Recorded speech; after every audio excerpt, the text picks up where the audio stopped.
2, 1. Samuel Swanson. What's up, buddy? What's up, Chris? How you doing, What's going buddy? on?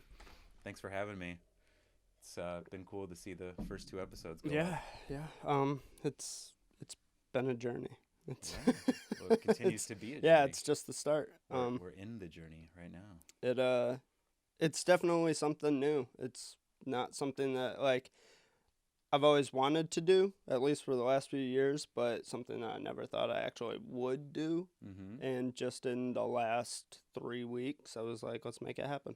So Well, I mean, literally, these are interesting times, and yeah. like it's allowing you to kind of do whatever you want. So right? initially, I wanted to do it back in back in March. I was like, I'm gonna do it. Mm-hmm. Like, this is it. I'm going for it. Never happened. I just started traveling instead. And so that like I never ended up doing it.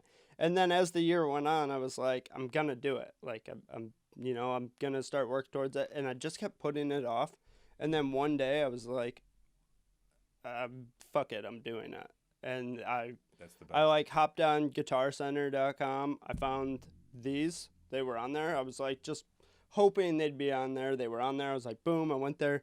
They didn't have shit for mics. I couldn't get mics. And then I found that little boom Well, sure there. at on Facebook Marketplace, and then I hit up Johnny Balala Oh yeah. for mics, because I knew he had a bunch of extra mics, and he gave me some mics, and I was like, boom, let's go. Like, I can Nice. do it now. Dude, So that's what's up. Hit the ground had running. no plan, had nothing. I Do it. screwed some boards to the wall and Yeah. said, fuck it. So I guess I'll say who I am. Yeah, yes, please you know, introduce little yourself. Let introduction. everybody know. My name is, or I go by Sam Swanson. Go by Sam. Go by.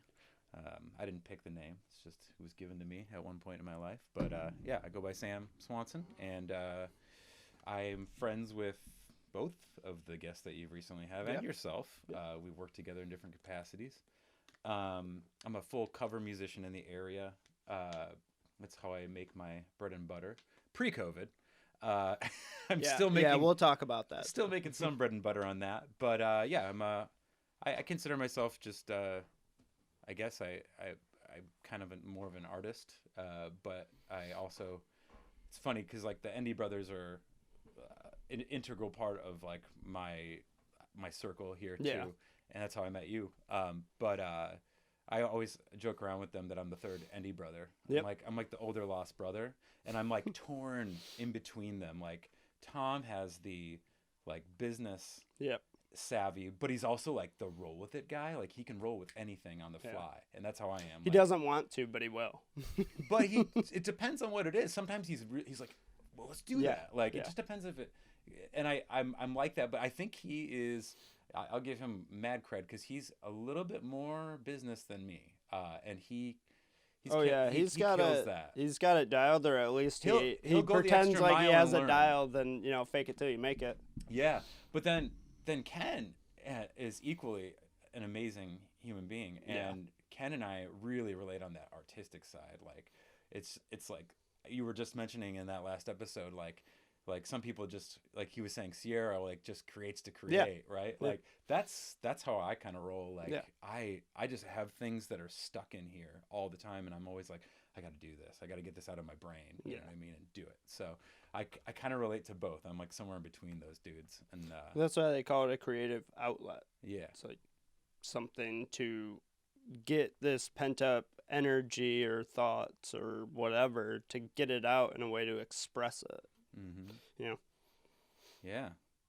It's fun stuff. Oh, and then DJ, right? DJ. Yep. He was he played drums. I wanted him to be the first episode because I don't really know him that well. Yeah. I've known Tom and Ken for a long time, but I like just in the last year or two, Mhm. like started to see him more and more. Mhm. So doing video shoots with Tom for his band and stuff like that, and Mhm.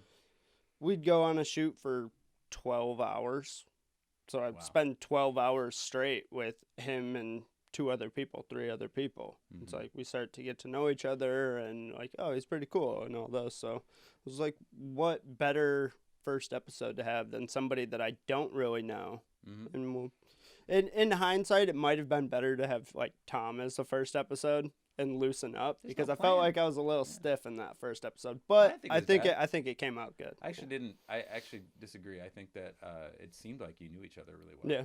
So, I don't know. Like I said, a couple of 12-hour shoots out in Syracuse, and you really get Yeah. comfortable with somebody. Yeah, but he was in a music video, and Yeah. so were you. Yep. You guys were both in Flying Saucers video for my band Slave Yeah, the so Servant. I didn't really know him. Was that like then. your first time? It wasn't the first time I met him, but like I said in that episode, he has this habit of like the last 5 times I had met him, he'd be like, "Hey, I'm DJ," and it's like, Oh, right, yeah, you were saying yeah, that. Yeah, yeah, I yeah, know. He was saying he So, doesn't remember. He's names like, "Yeah, and I have a faces. bad Yeah. habit of doing that. I'm sorry." A lot of us but do. It's but bad. yeah, so after that time is like now he knows who I am. That was last year, wasn't it? Or was that, That was early? last winter. Or was it early? It was about this time last year Was it? because we went out and we filmed the band portion, It was snowing. It's ass and then off. Christmas. It was right before Christmas that Was we it? went and did that chase. Were you you were part of it? Yeah. You were there. For I was the lead astronaut.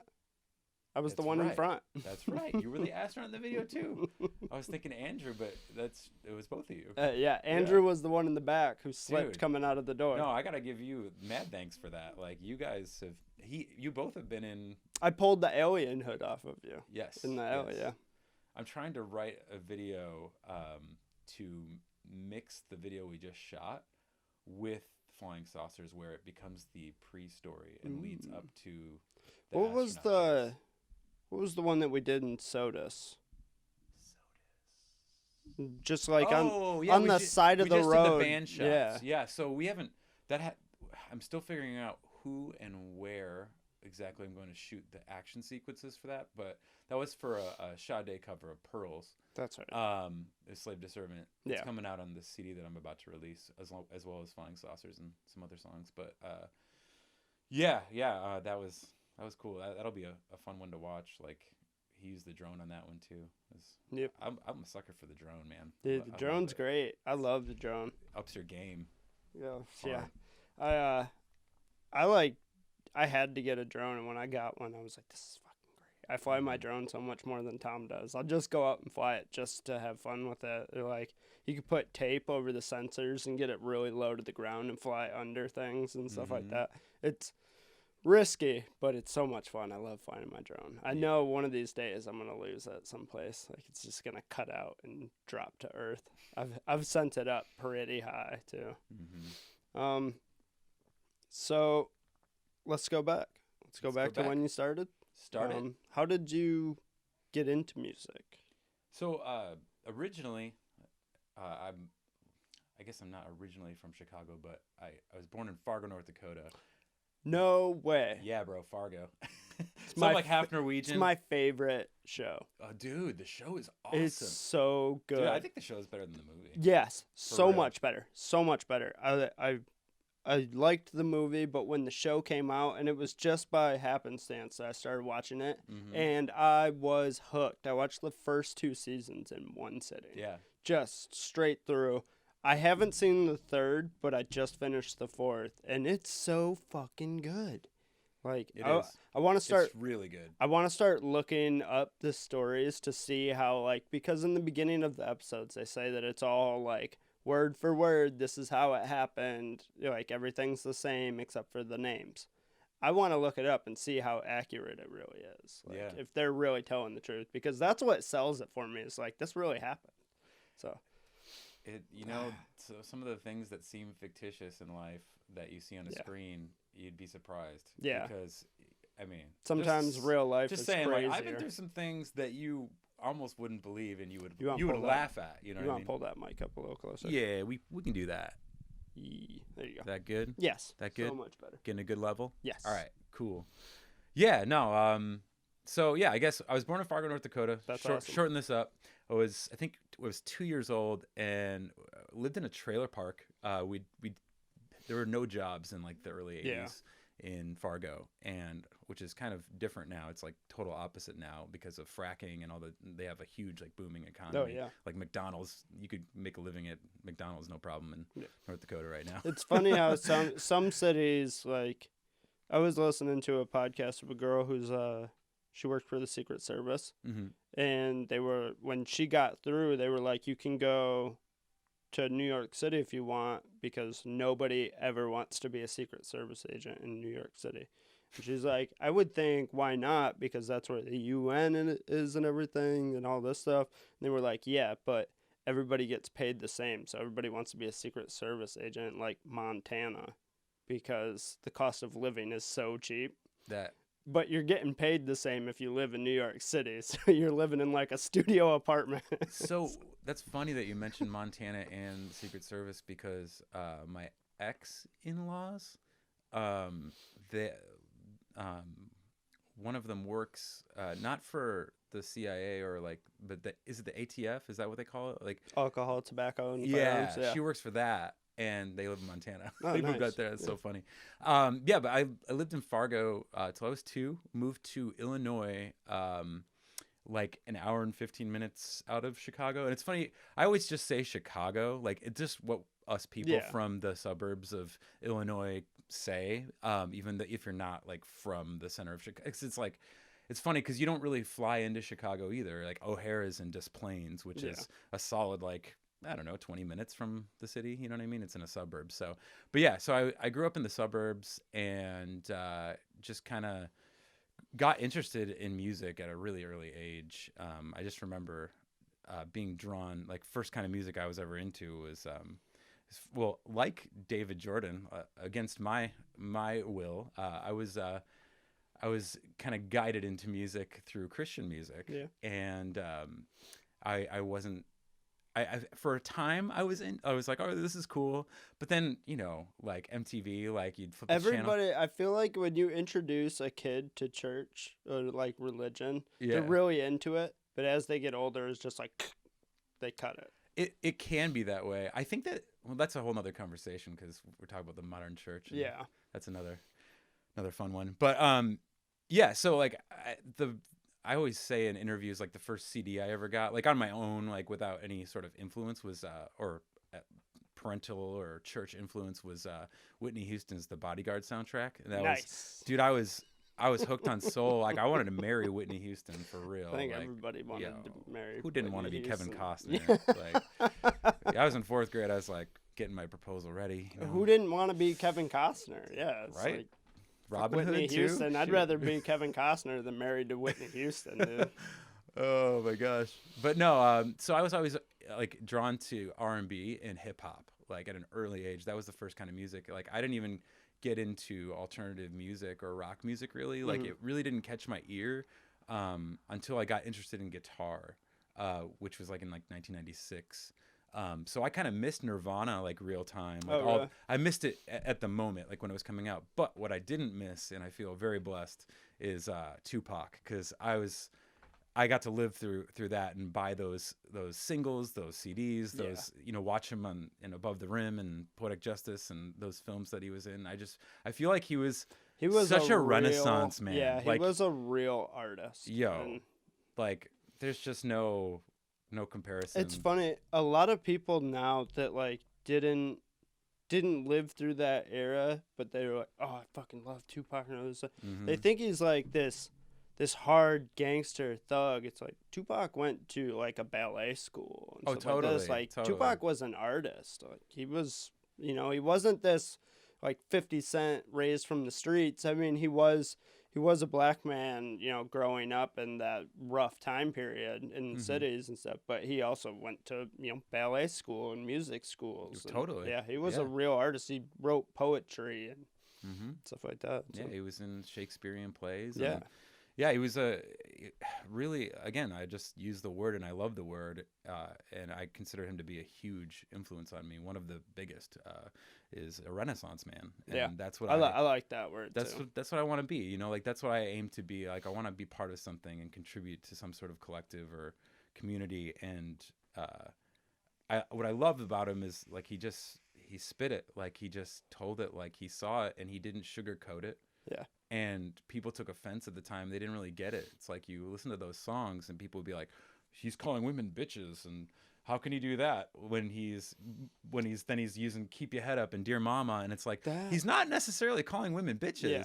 Like it's all context. that time period in music was so interesting too. Like Oh yeah, dude. from I don't know, what do I want to say, like we'll say 1992 to like 2002 was such a weird time period for music, and especially hip hop and provocative music and stuff like that. You remember Tipper Gore? It's like war on rap music and video games and stuff like that. It was Al Gore's wife. Oh, She was I trying feel like I maybe trying to remember it. hardcore censor music and stuff like that. What year was that? Late 90s? You saying? Because there was earlier stuff Yeah. too. Like when I remember like Bone Thugs and Harmony like sampling that stuff. Like we're Well, not against rap. as like You know? as that gangster rap, that Tupac, Biggie, all that stuff started getting more popular, people like it went to Congress with Eminem.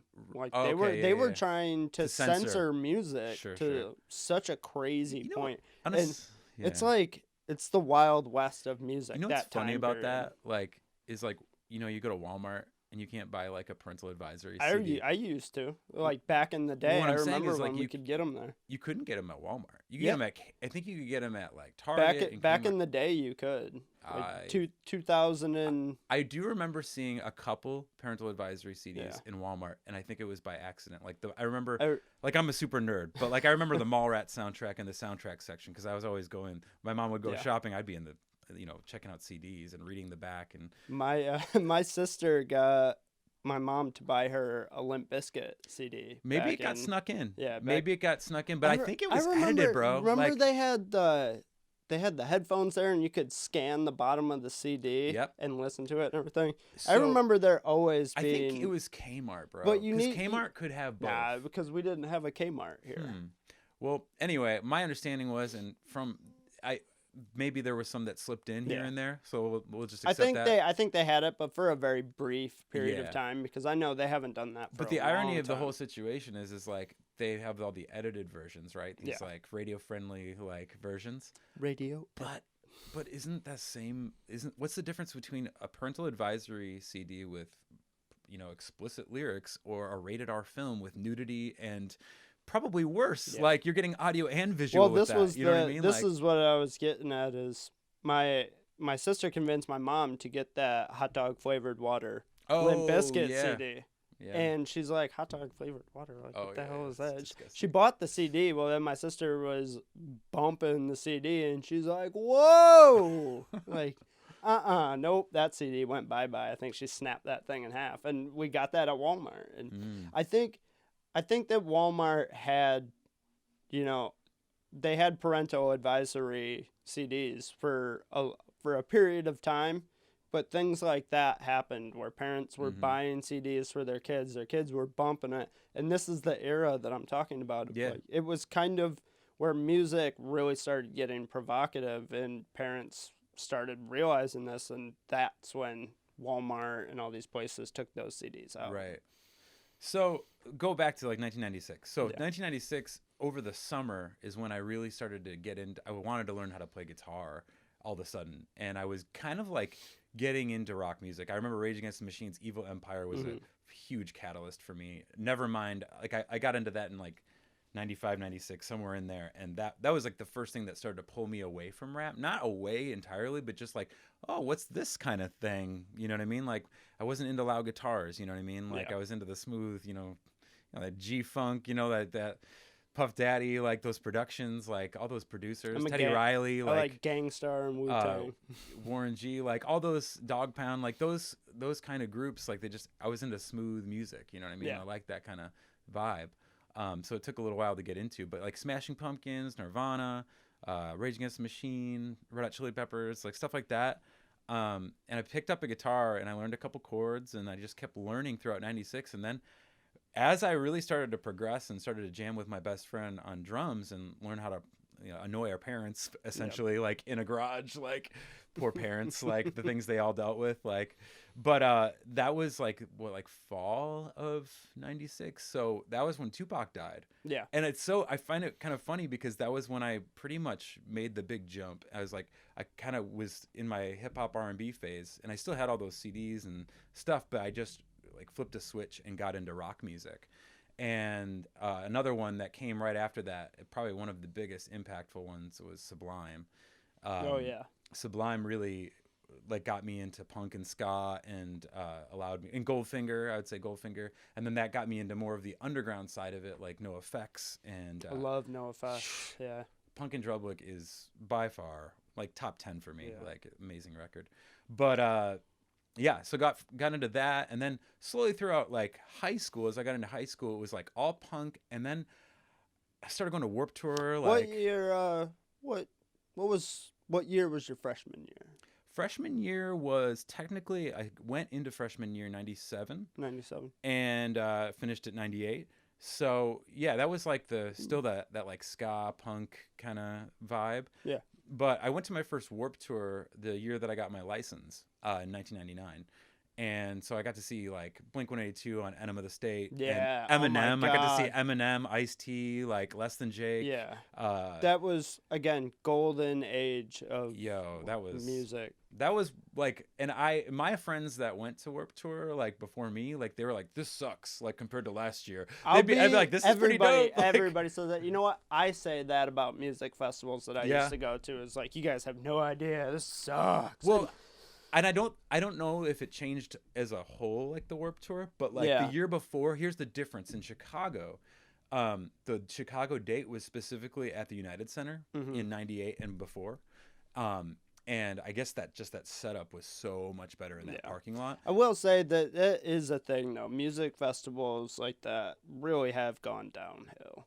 Like some of the things have just dropped off. I mean, Somehow. And I don't think it's due to the festival itself. I think it's due to like just the music. We have this music, Warped Tour with, like you said, Eminem and Blink-182 and Green Day, Black Eyed Peas, like all this stuff is like, that was great. And then as music changes, we're like, this festival's gone downhill. No, it hasn't. We maybe just don't like the bands that are playing it as much. Right. Yeah, that's another conversation too. Yeah. I feel like we could go down that. Yeah, one. we could go down some rabbit holes quick. Yeah, I mean, it's all like ear of the beholder. Like, what do you like? You know what I mean? And I kind of stick by the premise that there's really no bad music. Like, really, I mean, it's opinionated. Like, I don't like Creed or Nickelback, but obviously people do. Easy on the Nickelback. Hey, right. but there are people that do. Yeah. Like, and all I'm saying is, even if you were to listen to it and it's not your thing, and you're like, I don't want to listen to this. Like, it's still like well put together and well produced, well packaged, and they sold out stadiums, so they must be doing something right. Just because it's not your thing, does it? I have a theory that every genre of music has at least 5 good songs. Every genre. Oh well, yeah. I mean, like, genre, of course. Subgenres. Whether it's rap, country, hip hop, whatever. They have at least 5 songs that you would like. Right. So going back to high school, so I going to Warped Tour, doing my thing, and I was also a swimmer, a competitive swimmer. That was like a big thing. I wasn't really a jock. We were like the guys that showed up with our boombox playing like No Effects, I Heard They Suck Live, and like jumping in the pool, listening to our thing, like warming up. And then we didn't take it seriously. Although like I think I probably took it more serious than most of the guys. There were a few of us that were, I guess, on the upper tier of the swim team that were like breaking school records and stuff. But I ended up getting into, around the same time, like going into my senior year, I ended up getting into a few different bands that were, this is like when emo was kind of like pre like commerciul emo, if you will. When it's kind of goth right now. Emo comes a little later. Yeah, it's a little like they usurped like the industrial goth look like from the 90s, and then just put pop punk to it, and a pink streak through your hair. Yeah. It's, I don't know. It became something else, like everything does. Yeah, we could say that about hip hop. I mean, hip hop's a different animal now. Not. To me, it's not as potent as it once was, but that just happens with time, Doesn't mean that there aren't people that are doing it well. Um, but yeah, I got into Jimmy Eat World like I pre. love Jimmy Eat World too. I went from like Blink-182 to Jimmy Eat World, and I was like, "What is this?" Like, Yeah. and that changed the game. And like, people would call it emo at the time, but like also there It was another definitely wasn't. there was another term that again now is used very broadly, and I can see why it's used very broadly, but it was called indie rock. That's what Yeah. you called the Get Up Kids. That's Yep. what you called Braid. That's what you called Jimmy Eat World, and that was like what I was into. Like that kind of shaped and melded with like what was like the Fat Records and Epitaph, like pop punk and that scene. Yeah, so that kind of led me in. After I graduated, I was like, I knew I didn't want to, like, I spent most of my high school time, pretty much all of my high school time. I had a 4-track. I don't know if you ever heard of a 4-track. A lot of people haven't Like these a half days. of an 8-track. Well, you could use it in that terminology because there's such things as an 8-track, but Yeah. not what you're thinking Yeah. of. So this was like a probably yay big, like electronic box, so to speak, where you would insert cassettes, and you had 4 tracks to record. So we could be like, "Yo, we're gonna." yeah. And I know what you you could mean. plug like 4 different inputs, Yep. and you could record them at the same time or completely separate.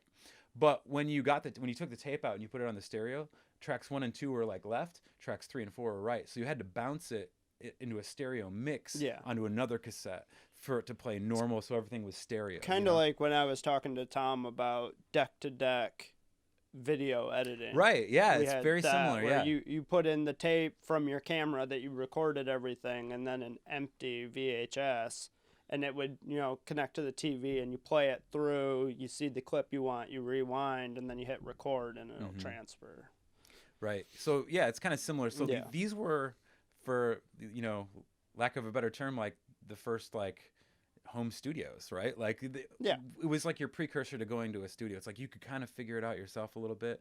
I mean, you think about, like, Sublime, their Robin Hood record, which is, to me, the first mixtape ever made, because it's a really, if you think about it, it's like skits, it's dubs, it's studio material like that they recorded when they were trying to sign to Epitaph, and they had Gwen Stefani in the studio in a song. I wouldn't say it was the first mixtape ever made, but definitely the 90, first 94 like, punk. I would think it'd be like the first punk mixtape kind of. Yeah, okay. Like, well, that's of their genre, the first mixtape. Well, made. nobody really calls it a mixtape. Yeah. But I'm just saying, like, what mixtapes have become.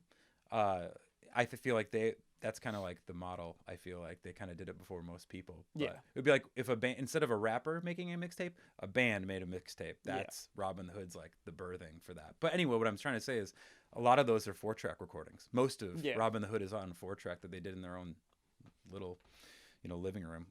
So but that was what I did. I probably wrote like a good 100+ songs throughout my high school career. Nice. I'm so glad that there was no like mp3.com or Pure Volume or MySpace that you could post those things and like never get rid of them, like, and be like, because I was learning, it's kind of embarrassing to go back and listen to that kind of stuff. But anyway, so by the time I graduated high school, I took a semester at the community college.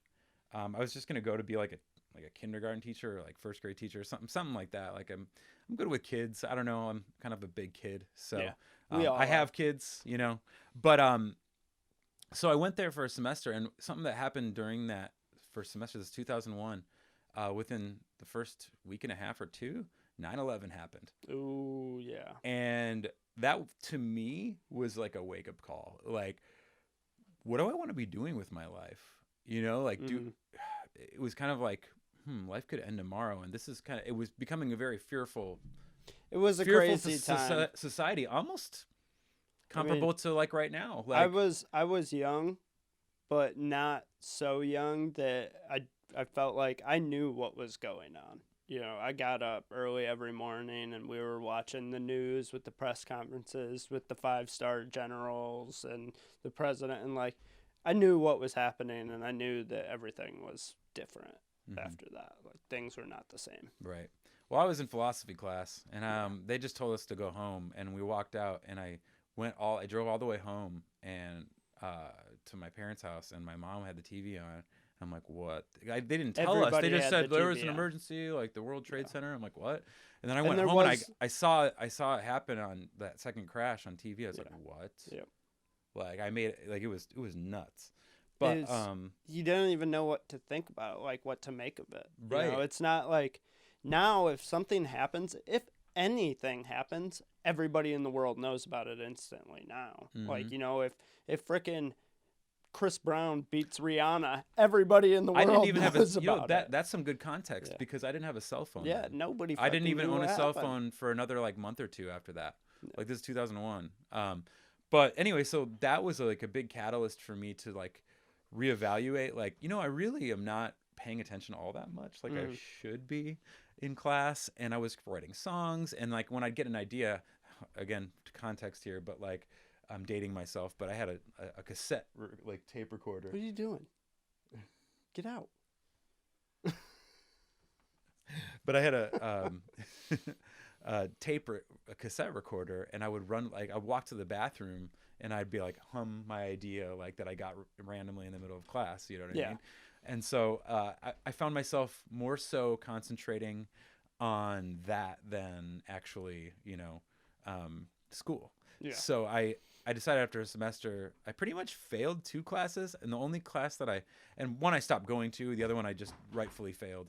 And then the one that I passed was English. Well, I'm a songwriter, I'm a writer, you know, that, so that also, makes sense. English is not that hard. No. I feel like English is one of the easiest classes you can take if you just do the homework or whatever, Right. like do the assignment. It's super easy. As a language, it's kind of retarded though. Yes, it Because I'm teaching my daughter how to read right now. Really is. I tell people this all the time. It makes no sense. It's basically called spelling. Yeah. Like it's not.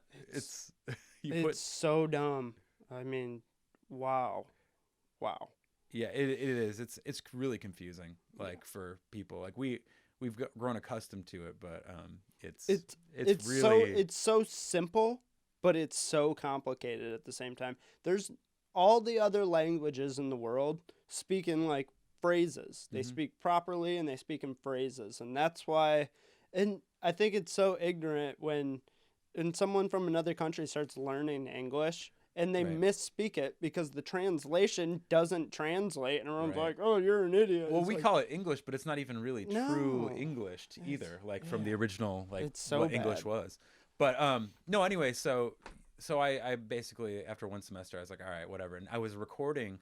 So I started this band called Midwest Blue. All right, Midwest Blue. and we did this first EP. We recorded that while I was in school, and I think we finished mixing it like early 2002 and got it pressed like spring of 2002, did a record release. But we had done a few shows, again, kind of emulating like the bands that we loved.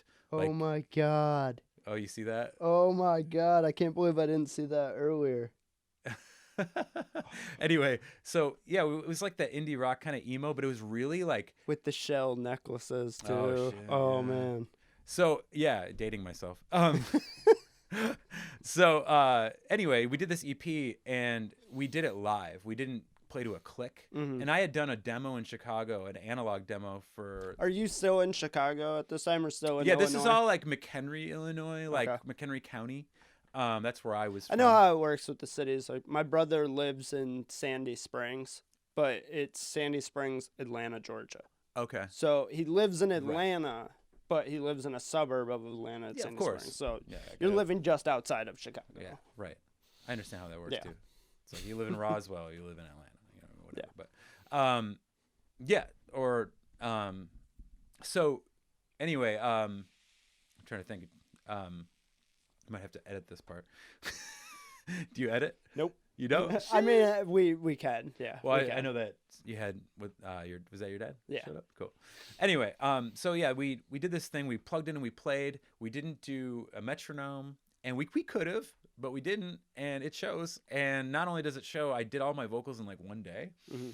I blew the hell out of my voice, and I had to go back and kind of overdub some parts, but it was pretty brutal. Like I was trying to go for like this. I hadn't found my voice yet, you know what I mean? Yeah. But I was in choir in high school. I knew how to use my voice the right way, and I was influenced by some bands that really did use their voice. But again, like if you're trying to mimic like old Jimmy Eat World or Get Up Kids or Saves a Day, like they're kind of whiny and throaty. Well, Like back then, there's almost like this beauty to the ignorance that is the late 90s, early 2000s. Is now everybody can just get on the internet and find out how to do something professionally and perfectly. Back then, you had to fucking just figure it out. right. You just had trial and error and figure it out. And you can't always just watch somebody. You can't talk to somebody. You just have to do it. Yeah. No, for real. But yeah, so well, it's like what a lot of people will say this. Like when you first start a band, like you're mimicking what it is that you love. Yeah. And you try to bring it out into the recording, and through that process you usually suck, and it's a way lesser version of that, but through that you find your own voice or your own thing, you know what I mean? And that's kind of what happened, so after that came out, not too long after, I started writing another record right away. I was like, I need to do better. So then started attending a lot of local shows. That was when a lot of bands from like, I guess like the North Shore and like more of the closer to the heart, like northwest suburbs, like I was starting to go see bands like 504 Plan and August Premiere. There was this label called LLR Records, and there's another label called Sinister Label that put out Spitalfield, and Fall Out Boy was another up and comer, Plain White Tees, all these bands. I was going and getting involved in that scene. Like we were all influenced by these late 90s bands. I think the biggest band, and I didn't mention this, but one thing that kept me going, like coming from McHenry, was that have you ever heard of the Alkaline Trio?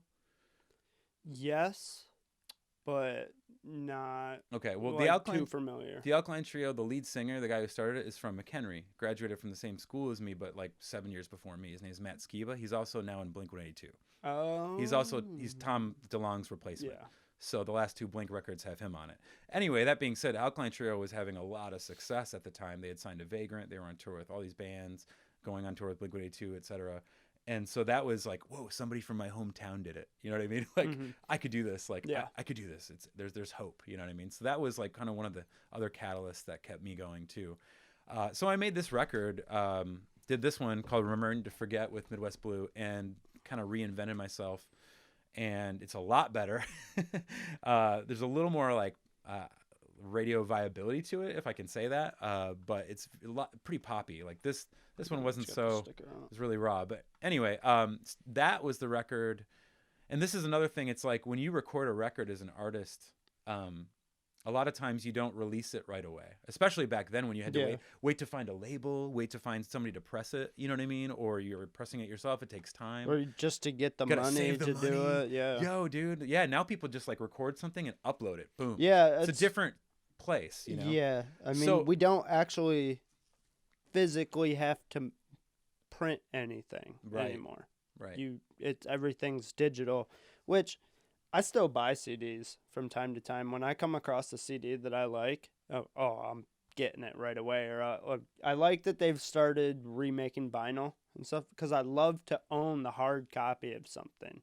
It's like, same. My iPod might break, but I can still, or my phone might break. I can't even say iPod anymore. The internet goes down anymore, and you stream, but I still have the hard copy, and I like that. Or even just to have it and never even listen to it, but to just have it. But that was the record. One thing I'll say is I wish this had never came out. But hey, again, it's like a stepping stone. But if I had my druthers, I wish it would have come out in like 2001, and I wish I would have released that like a year earlier, because it came out a full year after we recorded it. Summer of 2002, we had it done, and it took a while to kind of get a label to be interested. But that was my first experience with an actual label that funded the pressing and all that stuff. They were from Florida, so when it came out, that got us into like the Metro and Fireside Bowl and all these venues, and we started playing in that same scene.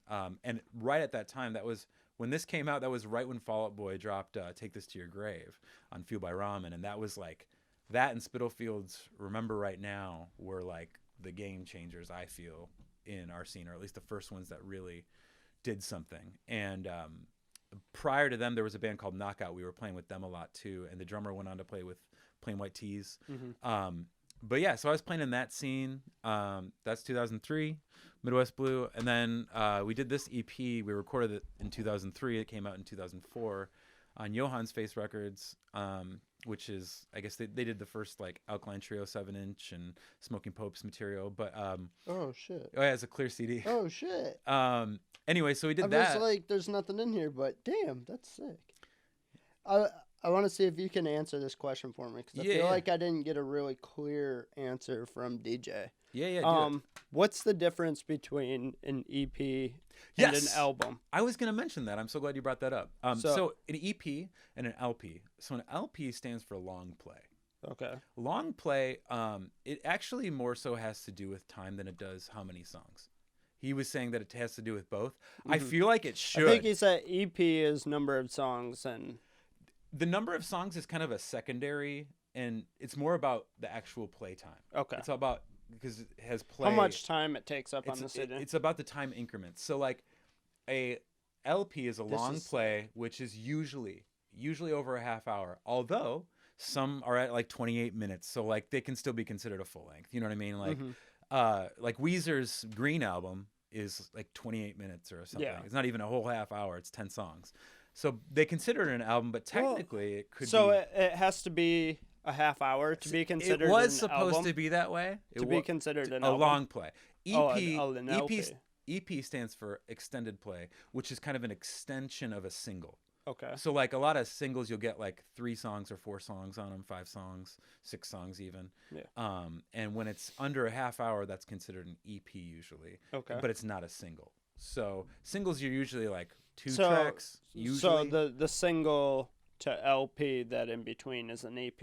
Yes. Okay. That's the in between. It's a little longer than a single and a little less than a. You know how things morph with time. I'm sure that now like track listings are more like maybe that's more of a factor now. It feels to me like it should be that way, but if I'm going by the original definition, it has to do with time. So then, when does an LP become an album? An LP is an album. Oh, it is. Okay. LP is a long play. It's an album. I was gonna say I've never even heard of an LP. People will call EPs albums, and that's. I mean, I guess album could. Maybe it's not a synonymous term. Maybe album stands for like something that was like made on vinyl or something. Like maybe that's. I mean, these are this is an album. This is an LP. This is an EP. Okay. But it's technically not an LP. If you were thinking about the original phonographic albums, right? Like that's the way LP. I've always thought of it is. You got your single, which is like, this is your hit. This is what your album is kind of based around, this track. This is what goes on the radio. This is what everybody's going to know this, but the fans are going to know the whole album. So that's your single, and then you have your album. As long as it's freaking longer than 10 minutes, it's an album to me. Oh my gosh. Wow. Yeah. Well, it would be more like an EP, I would say. Yeah. But that's how I always thought of it, and then everyone says most people EP, don't really I'm care. Like, well, nobody cares. It's like difference. I just want to listen to a single on Spotify. That's pretty much what everything's singles now. Yeah. And but yeah, so again, dating myself. So 2004, this came out, and I love that album cover. I had booked like a one week EP tour. cover. Oh, thanks, man. I actually have that tattoo. That's I really like that one. That's sick. That was a lyric printed on the front of the CD that says, "If time could make but one request, I'm sure it would say turn me off." And that's where I got the imagery for that, and I had a friend draw it. But so in 2004 I was booking a tour, and I had a lot of it lined up, and my bandmates just were like, "I don't want to go," and I was like, "Dude, I just like spent like." I'm not trying to, whatever, but I mainly paid the most money when it came to like the studio costs and everything. I made sure we did that. Or there's always that guy in the band. There's always one guy or maybe 2 guys that are they're all in, and then some of the other guys are just like, we're just doing this for fun, man. I'm just gonna go get a fucking job. But you're like, no, I'm fucking in. Yeah. Dude. So like around this time, 2004, that was like. For me, that was like we're on Johann's. We should be touring. We have never done we had done like a weekend like once, but like everything was kind of on me in that band. And when you're an artist, it's interesting. Like I never considered myself a booking agent, but I had to be. That's a whole nother like, thing. well, and here I am, like that's my livelihood. I book myself shows. Like that was training, I guess. Now it's a whole different thing compared to then. Mm-hmm. Then I feel like it's almost, it seems impossible or not as easy to get yourself booked back then. I mean, I don't know how it was, but I have the feeling that it wasn't as easy as it would be now. If you had an email address, that was the ticket. Well, everything was changing around 2000, who the 2001. fuck had an email address? I didn't have an email address till 2001. Most people didn't have computers. Like that was the most valuable thing I ever did, was got an email address and an AIM. Instant Messenger, dude. Like that. I didn't even really have an email address until a few years ago. Wow. Yeah. Wow. I was a hardcore, just the last few years. I was just talking to somebody about this the other day. For the longest time, I was a hardcore technology denier. I liked analog shit. Dude. You make it sound like so it just sounds like it sounds bad, but it reminded me of like a Holocaust denier. Like, oh my god, dude, what the fuck? Technology denier. Like, what the hell? You know I was a technology denier.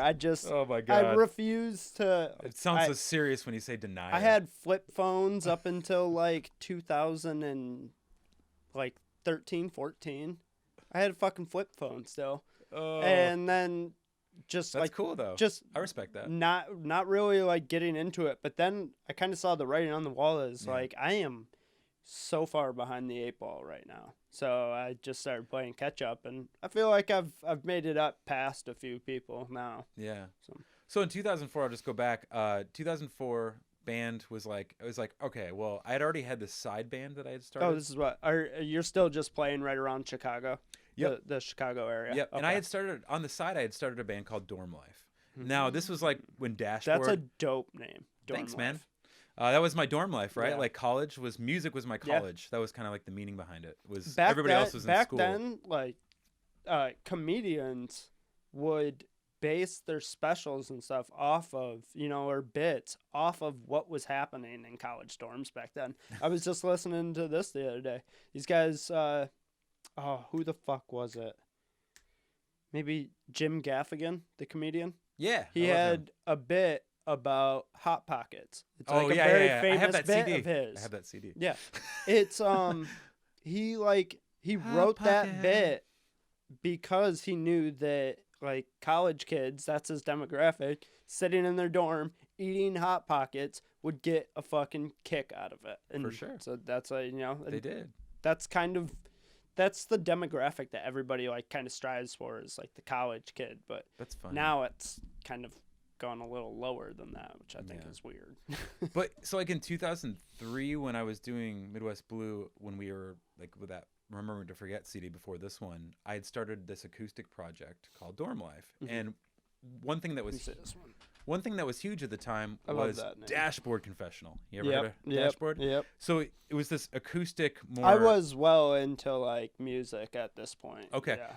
I would say that record is highly influenced by Dashboard Confessional. And there was another artist around the area by the name of Remember Maine, who was Bill Beckett or William Beckett, who became the singer of The Academy Is. Have you ever heard that band? Mm-hmm. But anyway, so we started playing with The Academy a lot before the Is, and they loved my band Dorm Life. Our bass player actually taught Adam Siska, their bass player, how to play bass at Doc Woods in Fox River Grove, Illinois.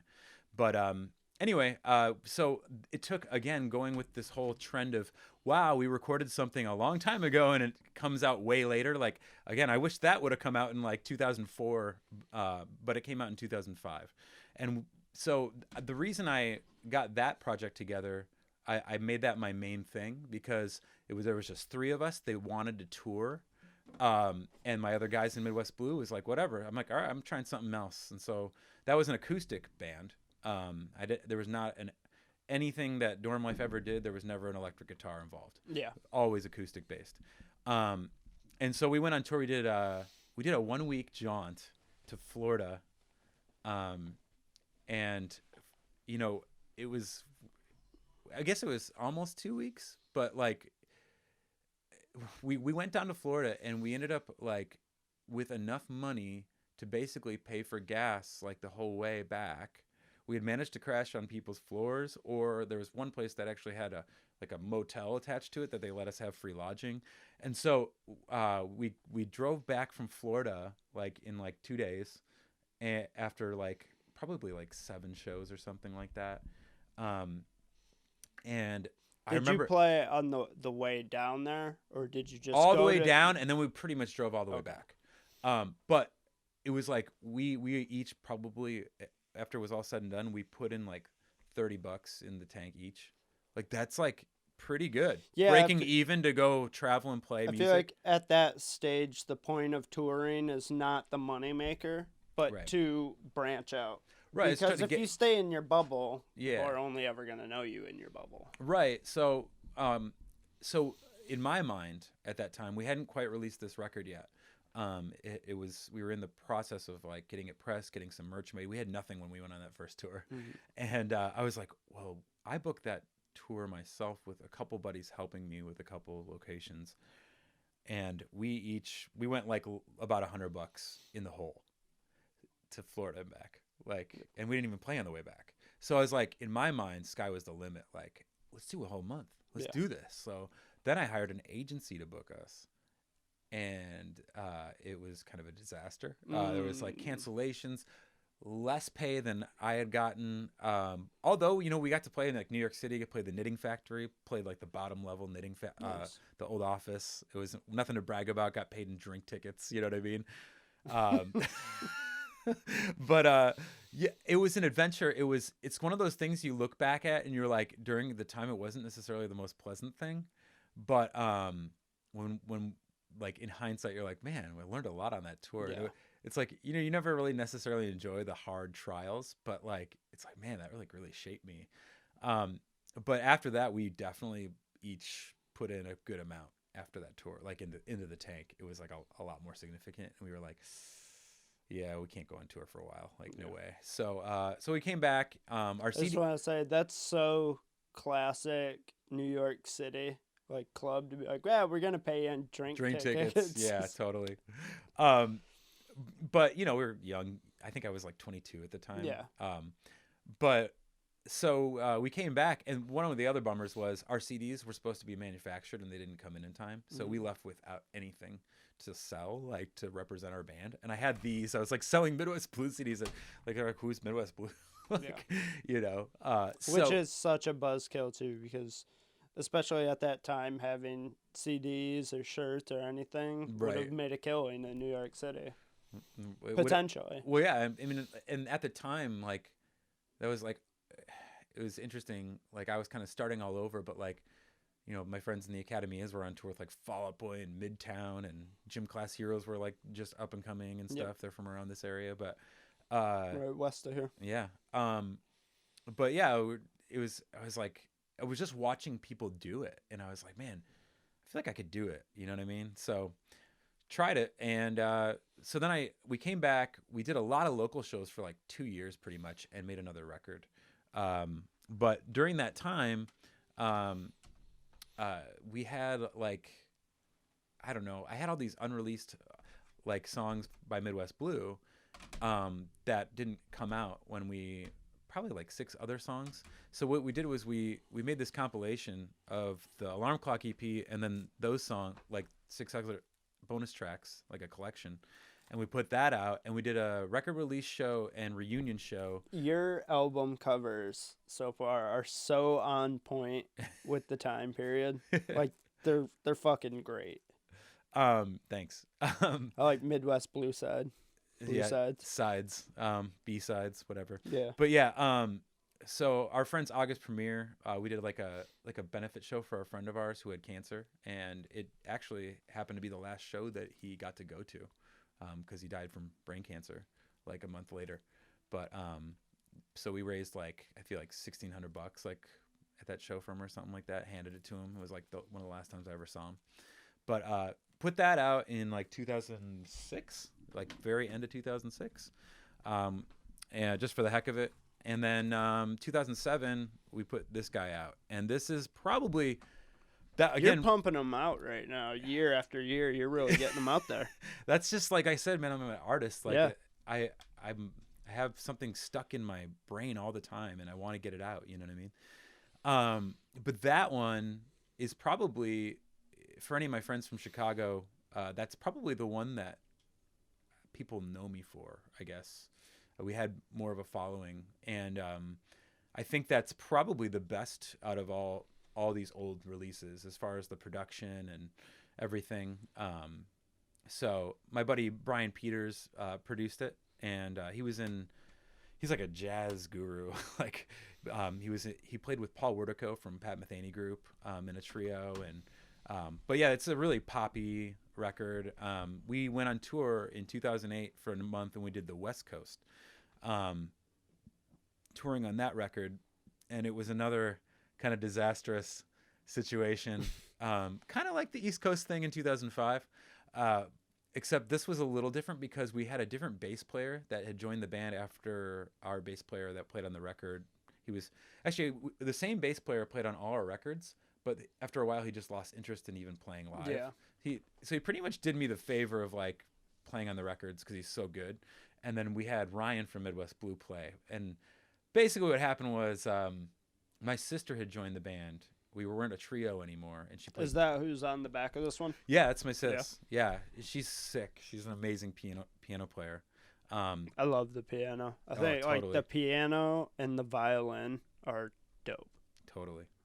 And she so she had joined the band, and it was a little bit different touring with a girl in the band, and that was my sister. Yeah. And there were dynamics, as is in any band, that were less than pleasant. I'll just say that. And basically, one of the members got lost on tour because he went out partying on one of the last dates, and we had to cancel the final date of the tour. And he ended up having to catch like a bus back home from like Ohio because we literally couldn't find him. Like, yeah, no phones. So anyway, that was kind of disastrous. But during that time, so like now it was like, what are we gonna do? Like, I was kind of burnt out. We were writing a lot of new material still, me and the drummer, and my buddy that I had met was a DJ, and he had just gotten Ableton Live. This is in like 2007. So right as this record was coming out, he asked me to come do guest vocals on his record. His name's Vaporize. And so I did one song with him on there called Accessory. And he did a record release show after we got back from our tour in the summer for that record. And he wanted me to like sing the song with him. And it's largely like a house CD. There's like 4 songs with vocals on it. I'm one of the 4 different singers that's featured on it. But Vapor Eyes. Yeah. Well, he's still banging too, by the way. Is like, he? oh, dude, he's probably made just as many records as I have. Like, I mean, he's cranking. But yeah, he does a lot of instrumental work. Featuring Sam. Yeah. So what happened was we did this release show, and everybody knew the lyrics. Like all of the people that bought his CD and that were our friends and acquaintances, like they were like doing the singing along, and there was like a little rhyme that I bust in it, and like we were like, yo, we should really do a record. So what happened was like, so 2008 we just spent recording. I repressed that song on this compilation. I also had a record label. I put out a couple other bands also that I didn't bring those CDs, but that had all these bands that I wanted to work with like on it. Like if I could have, I would have put out every one of those bands. Suggested retail price $4.99. That's right. I love these album covers. Yeah. They're so sick. Yeah, man, it was fun. It's kind of spot on for the time period and like. Yeah. So I put that song on and kind of like advertised that we were doing this new project, and then in 2009 we dropped with that new. So this is 2 dudes, right? Vaporize and Capriquarius are Boom Juice. And at the time, I guess what was big was that's a sick album too. Gnarls Barkley was kind of a thing. Yeah. And that I think that was like we were somewhere between like Postal Service meets Gnarls Barkley meets Estero or something, and just 2 dudes making beats in a bedroom in an apartment. You know, like it was. I was used to going to real studios, and we were doing this on a laptop. You know what I mean, with keyboards, and my vocal booth was his closet. You know, like I love this on the back of this one. The Banana Mac. Yeah, the Banana Mac. Yeah. That's awesome. I love the reverse evolution. In cartoon shows and everything, they have a pair on the computers all the time. It's hilarious. Yeah, that's funny. Banana. So I mean, That was That's- 08. You guys were the first ones to do it. I had that vision actually when I went to the zoo in San Diego one time. Like I was like, how cool would it be to have Well, have like a monkey, like monkeys like looking in at humans. Like the you know? Mac has always been like the creator's Oh, yeah. computer. It's an interesting logo too. It's like kind Yeah. of if you ever thought about it, but it's the fall of man. It's the Yeah. apple with a bite. The out of apple it, of Eden. you know. Yeah. But yeah, so we did Boom Juice. Sleepless in Chicago was the Are name you, of the record. you're on this one? Yep, that's all. Like I sing on every song. Oh, I, That's like a pop. Like a friend like coined us electro soul, and so it's got elements of hip hop and R&B, but it's very electronic, very synthy. yeah. And so we started doing shows right away, and we were the weirdos. Like this. So this is 2009. We're showing up to these full band gigs, right, at venues, like pop punk bands, emo bands, metal bands, jam bands. Times And are I have really I have a starting to mic. change. I have a mic. He has a MacBook and a keyboard. Yeah. Like that was unheard of at the Yeah. time. Like nobody did that. And I that we were mean, performing and people would just like look at us, and that's people the norm did that, now. but not at that time period. we got, I like, feel laughed that. at. Yeah, You know what I that mean? time Like- period is not this kind of music. This is when I think music But that's started the norm to go now. downhill. Like it's Yeah. it's not the norm to have a band anymore. Like Yeah. that's the norm, and I find it so ironic and funny that like we were kind of there at that beginning point. So yeah, we did that. We did this for 2 years. This project, we made 3 releases in 2 years. We put out 2 releases. We put out a cassette after that Nice. called Crunk in Public. There was only like there was supposed to be 200 made, and there were only 100 made. And then we did a mixtape after that we didn't actually physically release, which is on Bandcamp at boomjuice.bandcamp.com. It's called Mixing in Action, and that's probably our best release. And we sampled a lot of like other people's beats on it, while like Sleepless in Chicago, the CD and that cassette were all our own creation. Minus there was a cover is of a Radiohead song on there. We did Reckoner on this. That's sick. But so yeah, that was Boom Juice, short-lived. And then I got married in between there when I was doing Boom Juice, and also at the time I was working on Dorm Life's like 3rd record, and I got an offer to move to New York. So now we get into the New York story. Yeah. My ex and I got offered to work at my uncle's campground and manage it, and we were like, well, that sounds a lot better than the crappy jobs we're working and barely, making ends meet, Yeah. working paycheck to paycheck. And obviously art was making me 0 money. Yeah. And so it was just a fun outlet. But anyway, so I kicked it into high gear. We decided in 2010 that we were going to move to New York. And that was, so we moved in February of 2011. So literally 10 years almost. Yeah. To, like, could this February would be 10 years. Where did you go? Where did you move to? Moved to Watkins Glen. Okay. We used to be in Arlington Heights, Illinois. We had an apartment there. But while I was like, while we were in the process of like waiting to move after the new year, I had quit my job for like a month and a half, I think, just to like buy myself some time. And I just crammed. It was my first time engineering all my own vocals and all my own backups. I did everything for this record, and we didn't release it until we came back like the following year, like 2011, like Christmas of 2011, when we came back to visit after being in New York for a year. But we did this album called Mustard is the New Ketchup for Dorm Life.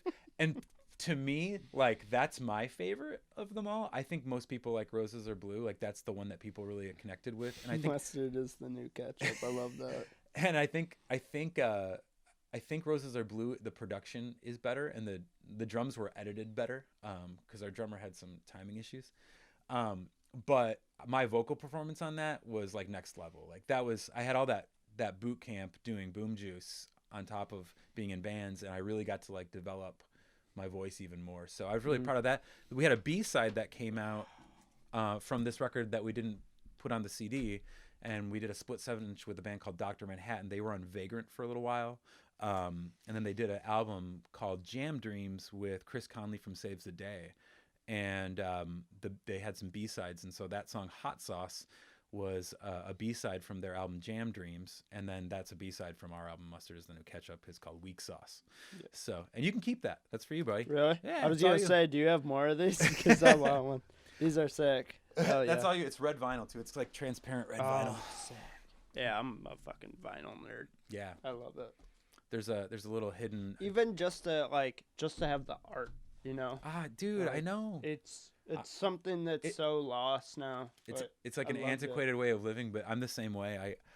If I love something, I will find it physically on vinyl. But I have to love it. Like it has to have at least half the record has to be decent. Oh right? yeah. You know, like for me to buy it. So then I basically stayed on the campground for I did campground for 6 years. So from 2011 to like 2016. Campground down in Watkins, or yeah, okay. And so we did that, and I just took a break. Had kids, and I really started to, being a creative, like I just really started to feel like something was missing. You know what I mean? I wasn't able to do that, and it wasn't really the best environment for me. Working for family, just a lot of things kind of like took their toll on me. And long story short, I just ended up like I needed to do something else with my life through various things. And but during that time, one thing I did do from 2013 to 2016, I did a podcast, and that was like kind of at the time, not a lot of people were doing it. Then, and it was kind of fringy. I wouldn't call it political. There was some spirituality to it. But it was kind of a different view of the world and kind of unpeeling layers of that. And I interviewed researchers. I was just really interested in hearing about various topics, whether it involved history or science or whatever it was, and just getting people's view. And it wasn't like I was siding with them. It was just, I want to hear like somebody who knows about this. And what it allowed for me was to start asking questions more, and like just kind of where I'm going with this. Yeah. It's not so much as, you know, when I tell people that I started a podcast, and this is super new, but they're like, what's the topic? It's like, there is no topic. I don't want there to be a topic. I want there to be cool shit that I like and cool people that I like. And that's it. That's the only topic. So the topic is whoever is on, but mainly things that I'm interested in. Right. So it's more like around shit that I think is cool and interesting. Sure. Is the topic of the podcast, because I'm just having people that I like. So it's really just an excuse to sit down and talk shit and you know, get to know people better, or put out, you know, shit that I like. Yeah, it's awesome. It's a cool platform. I'm gonna booking some really awesome people coming up in the next couple of months. It's going to be pretty fucking sweet. Awesome. I'm looking forward to seeing it. But my podcast, what I learned was it was kind of like citizen journalism, right? Like you're just trying to report, like you're trying to like, I would plot out, what do I want to know? What questions do I need to ask? I had to really think about it. You know what I mean? And so it enabled me to really become more of a critical thinker than I used to be. Yeah. And again, like I said, I would just hear people out. Like a lot of them that I would interview were actually just a lot of them had a Christian worldview. Some of them didn't. But it was kind of just this. It was you know, things like 9/11 and things like fluoride and things like eugenics and things like that. That to me, war, like who funds both sides of every war for the last 200 plus years. Yeah. That's, you know, these are hard questions that we aren't talking about. You know, that you're not taught that in school. You're not taught that in church. Like, where does that fit? You know what I mean? Where does that fit in society, to just be able to ask the questions and have the dialogue, and not be shunned for what you think or what you're. It was kind of just a lot of thinking out loud, if you will. And on that note, I think that we are really, as a society, moving backwards. Now. We're moving backwards so fast at such a disgustingly alarming rate. Like, if you don't subscribe to a certain political party, you're fucking ostracized right now. If you don't agree with everything we say, you're a fucking pariah. That right. is sad. I mean, agree to disagree, but at the end of the day, like, either you like that person or you were never going to like that person, and you don't have to like that person. Right. Like, nobody ever said that you had to. I think, But just yeah. because you don't align politically doesn't mean that, Or there's eschatologically or there's spiritually or there's like whatever your people view is. there's Like, people that were friends forever, and then they find out that the other person belonged to a different, political ideology, and right. all of a sudden this long friendship is just over because they're like, I can't fucking believe you. It's like, Dude, hey, you can still like that person. It doesn't fucking matter. Like, it's an interesting concept. The concept of love. Yeah. Like, what is it to truly love someone and like someone? Yeah. I mean, there's an interesting Jawbreaker lyric where it's, if you learn to love it, you just might like it. Like, but that being said, it's not synonymous. Love and like are not synonymous. I believe that we're all commanded to love one another. Like, we're all made from, I mean, just by definition, like evolution, like if that's what you subscribe to, evolution you can't prove the origins of evolution. Like, No. we're all like, you have to be able to respect. So if I believe in like a higher power or some sort of like religion or whatever it is you want to call it, even evolution on its face is technically a religion, because you can't empirically prove it. There's 6 kinds of evolution and only one of them is proven, but you have to have all 6 to have, the whole macro thing.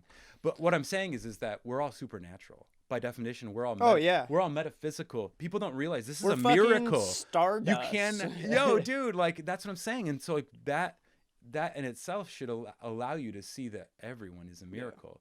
Yeah. And then on that note, like, think about the probability of how many sperm were swimming to make it to that egg. You know what I mean? There's like, what is it, like 2 million?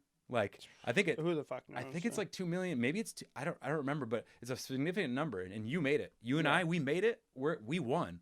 By definition, anyone alive won. Yeah. Like, we're all winners. Like, that's interesting, and I never thought about it like that. But yeah, we're all winners. But if you look at it that way, like, we should be treating people with love. That does not mean that you have to like their actions or what they do. And I guess more so, respect and love. I was gonna say more a sense of like respect the fact that somebody is a human doesn't mean that you have to like them. Absolutely. Like, and respect and admiration are 2 completely different things. Those are not synonymous. And I don't admire a lot of people. Yeah.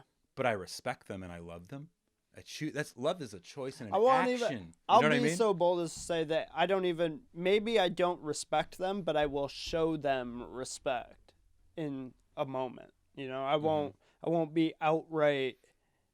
Well, I won't be outright. What's the word? I guess the other question is disrespectful to them. But I guess the other question is: are we what we do, or are we separate from what we do?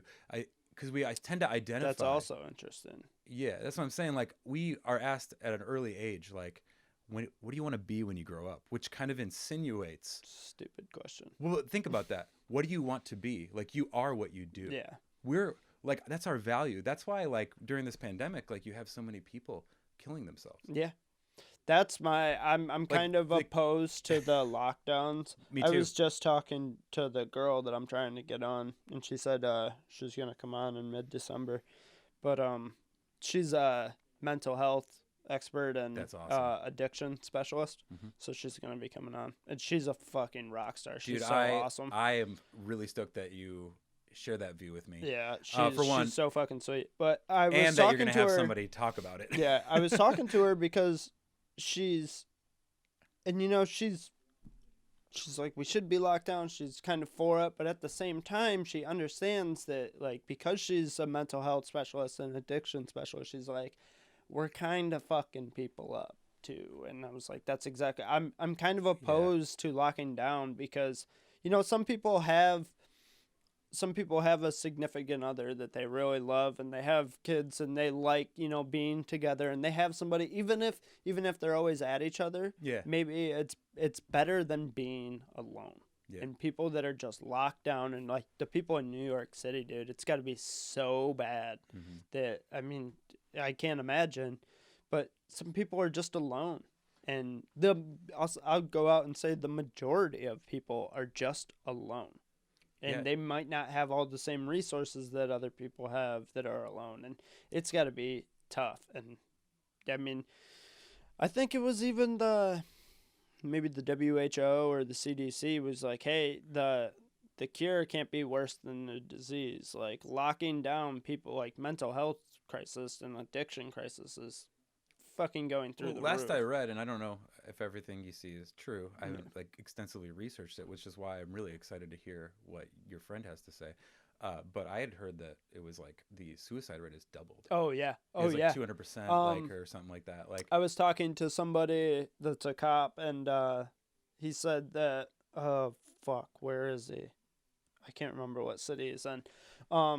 He used to go on like 2, maybe 3 suicide calls a week. They've been going to like 15 a day since March. wow, That's fucking nuts. I can't remember what city he was in, but yeah, 15 a day since March.